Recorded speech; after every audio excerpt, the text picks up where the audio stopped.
नमस्कार दोस्तों, आज की कहानी राजस्थान के जयपुर शहर की है। एक ऐसी कहानी जिसे सुनकर आपका दिल दहल उठेगा।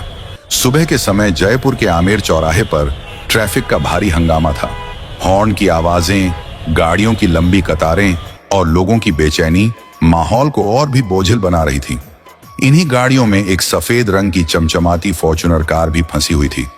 इस कार में बैठे थे मशहूर बिजनेसमैन आदित्य शर्मा, जो अपने ड्राइवर सूरज भाई के साथ दिल्ली की एक महत्वपूर्ण मीटिंग के लिए जा रहे थे। आदित्य ने मुस्कुराकर ड्राइवर से कहा, सूरज भाई आराम से चलो, देखो सामने कितनी भीड़ है, जल्दबाजी का कोई फायदा नहीं, मीटिंग में अभी बहुत समय है। ड्राइवर ने कार रोक दी। आदित्य ने बाहर देखा तो सड़क किनारे कुछ महिलाएं खड़ी थी। फटे पुराने कपड़ों में चेहरों पर थकान और मजबूरी के साफ निशान। उनके साथ छोटे छोटे बच्चे थे जो मैले कपड़ों में इधर उधर दौड़ रहे थे। यह दृश्य देखकर आदित्य का दिल पसीज गया। वह हमेशा से ही गरीबों की मदद करने वाले और दयालु स्वभाव के इंसान थे। उन्होंने तुरंत जेब से पर्स निकाला और ड्राइवर से कहा, शीशा नीचे करो। आदित्य ने हर महिला को 500 रुपए दिए और नरमी से कहा, ये लो बहन जी, अपने बच्चों के लिए कुछ खाने पीने का सामान ले लेना। औरतों की आंखों में आंसू आ गए। वे दुआएं देती हुई धीरे धीरे वहां से चली गई। अभी गाड़ी आगे बढ़ने ही वाली थी कि एक औरत कार की खिड़की पर दस्तक देने लगी और बोली, साहब मुझे तो कुछ मिला ही नहीं। आदित्य ने चौंक कर उस औरत की तरफ देखा। उसका चेहरा धूल और थकान से भरा हुआ था, मगर कहीं ना कहीं जाना पहचाना सा लगा। उन्होंने गौर से देखा और अचानक बोल उठे, अरे अनिका, तुम अनिका ही हो ना? वह औरत रुक गई। उसकी आंखों में आंसू भर आए और उसने धीमी आवाज में कहा, हाँ मैं ही अनिका हूं। यह सुनते ही आदित्य के दिल पर जैसे हथौड़ा पड़ा। यह कोई और नहीं बल्कि उनकी पूर्व पत्नी अनिका वर्मा थी, जिससे उनका 4 साल पहले तलाक हो चुका था। आदित्य के होंठ कांपने लगे। उन्होंने पूछा, अनिका ये हालत कैसे? तुम तो एक बड़े घराने की बेटी थी। कोर्ट में जब अलगाव हुआ था तो तुम्हें 50 लाख रुपए भी मिले थे, फिर भी आज तुम सड़क पर भीख मांगने पर मजबूर क्यों हो? अनिका की आंखों से आंसू बहने लगे। वह बोली, आदित्य मुझे जरा सा समय दो, मैं तुम्हें सब कुछ बताऊंगी। आदित्य ने ड्राइवर को इशारा किया, पीछे का दरवाजा खोलो। दरवाजा खुला और अनिका धीरे से कार में बैठ गई। लेकिन यह दृश्य देखकर आसपास खड़े दुकानदार और राहगीर चौंक गए। कान्हा फूंसियां शुरू हो गईं। यह अमीर आदमी एक भिखारी औरत को गाड़ी में क्यों बैठा रहा है? कुछ ही मिनटों में भीड़ जमा हो गई। सवाल, शक और फुसफुसाहटें चारों तरफ गूंजने लगी और आदित्य के दिल में एक ही सवाल बार बार दस्तक देने लगा, 4 साल बाद यह औरत फिर मेरी जिंदगी में क्यों आई है? भीड़ धीरे धीरे बढ़ने लगी। लोग आपस में कान्हा फूंसी करने लगे। यह आदमी इस औरत को कहां ले जा रहा है? कहीं कोई गलत इरादा तो नहीं?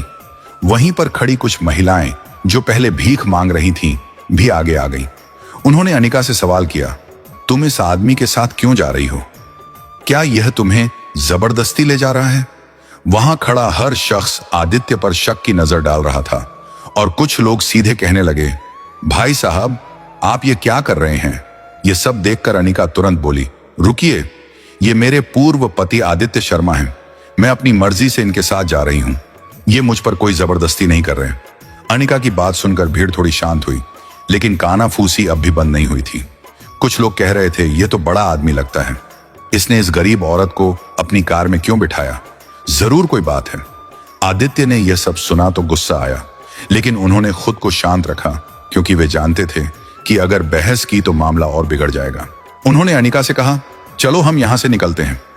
ड्राइवर ने तुरंत गाड़ी स्टार्ट की और वे भीड़ से निकलकर सीधे एक होटल पहुंचे। वहां पहुंचकर आदित्य ने अपने ड्राइवर को कुछ पैसे दिए और कहा, सूरज भाई बाजार जाओ और इनके लिए एक सुंदर साड़ी, चप्पल और जरूरी सामान ले आओ। कुछ ही देर में सूरज भाई एक नीली साड़ी, चप्पल और एक छोटा बैग लेकर लौटे। आदित्य ने अनिका से कहा, होटल के वॉशरूम में जाओ, नहा लो और यह नए कपड़े पहन लो। अनिका ने वैसा ही किया। जब वह नए कपड़ों में बाहर आई तो आदित्य हैरान रह गए। वे सोचने लगे, हालात ने इसे कितना बदल दिया है, मगर इसकी मासूमियत और सुंदरता आज भी वही है। नए कपड़ों में अनिका कहीं ज्यादा आत्मविश्वास से भरी लग रही थी, जैसे कोई नई दुल्हन हो। आदित्य ने उससे कहा, मुझे एक जरूरी काम से मुंबई जाना है, अगर तुम मुझे थोड़ा समय दो तो मैं कल वापस आकर इसी होटल में तुमसे मिलूंगा। अनिका ने हामी भरी। आदित्य ने कहा, यहीं रहना, कहीं जाना मत, तुम्हारे खाने पीने का इंतजाम मैं करवा देता हूं। उन्होंने ड्राइवर को जिम्मेदारी दी और कहा, मैं कल सुबह ही लौट आऊंगा। अनिका ने सिर हिलाया और अपने कमरे में चली गई। उसी रात आदित्य मुंबई चले गए। वहां पहुंचकर उन्होंने दिन भर का काम तो निपटा लिया, मगर रात भर उन्हें नींद नहीं आई। करवटें बदलते रहे। उधर अनिका की हालत भी वैसी ही थी। रात दोनों ने बेचैनी में गुजारी। अगले दिन आदित्य मुंबई से सीधे लौटे और होटल पहुंचे। जैसे ही उन्होंने अनिका को देखा, उनके दिल को तसल्ली मिली। दोनों साथ बैठे और बातें करने लगे। तभी अनिका ने अपनी सच्चाई बतानी शुरू की। उसने धीमी आवाज में कहा, आदित्य, मैंने कभी नहीं चाहा था कि मैं तुमसे तलाकत लूं। आदित्य चौंके और बोले, तो फिर क्यों? अनिका की आंखें भर आईं और उसने कहना शुरू किया, मेरे परिवार वाले, खास तौर पर मेरा भाई और जीजा बहुत लालची थे। हमारी शादी उन्होंने तुम्हारी दौलत देखकर तय की थी। उन्होंने पहले ही योजना बना ली थी कि शादी के बाद मुझे तलाक दिलवाएंगे और तुमसे मोटी रकम निकलवाएंगे। मुझे इस बात की भनक भी नहीं थी। शादी के कुछ साल बाद ही उन्होंने मुझ पर दबाव डालना शुरू किया कि मैं कोर्ट में तलाखन लूं और तुमसे मुआवजा वसूलूं। उनकी बातों में आकर मैंने तुम्हारे खिलाफ 50 लाख रुपए का दावा किया और तुमने वह रकम दे भी दी। लेकिन अनिका की आंखों से आंसू बह निकले। उसने अपनी दर्द भरी कहानी जारी रखी। तलाक के बाद मेरे भाई और जीजा ने पूरे पैसे अपने पास रख लिए। उन्होंने कहा कि मेरी दूसरी शादी करवाएंगे और मेरे लिए एक घर लेंगे, मगर धीरे धीरे सब पैसे खत्म हो गए। जीजा ने अपने बिजनेस में लगा दिए और भाई ने अपनी शादी पर खर्च कर दिए। जब पैसे खत्म हुए तो उन्होंने मुझे घर से निकाल दिया। माँ बाप ने भी साथ छोड़ दिया। सबने कहा कि अब तुम तलाकशुदा हो, हमारे लिए बोझ हो। मेरे पास कोई रास्ता नहीं बचा। मजबूरी में मैंने दूसरों के घर काम किया, झाड़ू पोछा लगाया, लेकिन वहां भी ताने सुनने पड़े। आखिरकार सब छोड़कर सड़क पर आ गई। वहीं से मेरी जिंदगी भीख मांगने में बदल गई। जब मैं स्टेशन पर भटक रही थी तो कुछ भिखारी औरतों ने मुझे अपने साथ कर लिया और मैं उनके साथ रहने लगी। धीरे धीरे मैं भी उसी भीड़ का हिस्सा बन गई। आदित्य, मुझे माफ कर दो। मैंने अपने परिवार के चक्कर में अपना घर, अपनी इज्जत, सब कुछ गवा दिया, लेकिन मेरे दिल में तुम्हारे लिए वही प्यार था। मैंने हमारी शादी की तस्वीर अपने पास संभाल कर रखी थी, क्योंकि वही मेरी आखिरी उम्मीद थी। यह सुनकर आदित्य स्तब्ध रह गए। उनकी आंखों से भी आंसू छलक पड़े। वे सोचने लगे कि किस तरह इंसान का लालच किसी की पूरी जिंदगी को बर्बाद कर सकता है। आदित्य ने अनिका से पूछा, मेरी मां तुम्हें बहुत याद करती थी, क्या तुमने कभी उनसे मिलने की कोशिश की? अनिका रोते हुए बोली, मुझे शर्मिंदगी की महसूस होती थी आदित्य। मैंने तुम्हारे साथ गलत किया था। मुझे लगता था कि मां मुझे कभी माफ नहीं करेंगी।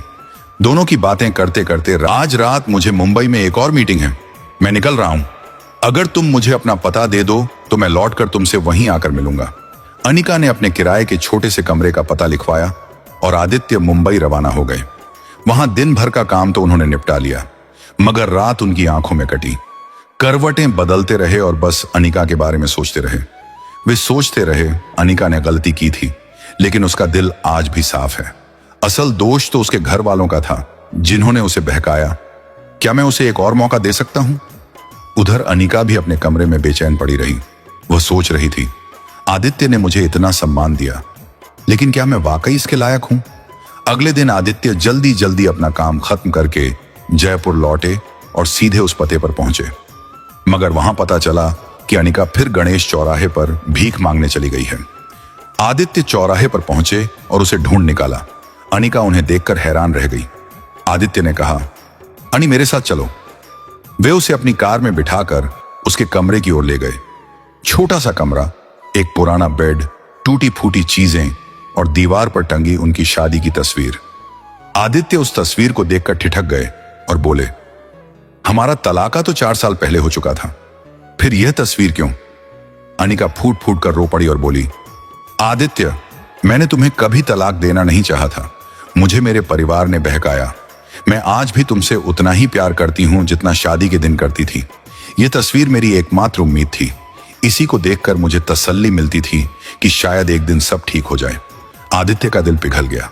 उन्होंने कहा, तुमने गलती की थी, मगर तुम्हारा दिल साफ है।